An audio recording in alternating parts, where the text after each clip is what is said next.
সাইক্লোনেও কেমন মাছ খাচ্ছে? রেমালেও মাছ ধরা হচ্ছে পাঁচ পুকুরে। বলো বলো। রেমানেও মাছ ধরছি পাঁচ পুকুরে।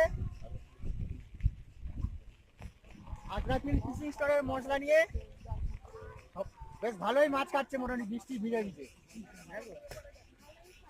ওরা ওইদিকে চলে যাচ্ছে। সামনে ধাক্কা মারবে, সামনে ধাক্কা মারবে, ধারে তো ধাক্কা মারবে। আমি এসে গেছি, আমি দাদার শিকারি দুনিয়ায়। জোরে ধাক্কা মার, জোরে ধাক্কা মার। আস্তে আস্তে আস্তে আস্তে।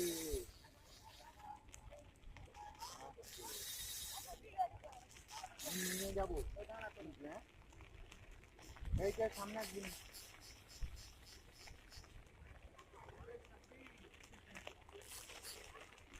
এই হচ্ছে তীরমূর্তি। ওয়েদার খারাপে তীরমূর্তি কি করতে পারে সেটাই দেখা যাচ্ছে। তুফান, তার সাথে উস্তাদের তিন মূর্তি।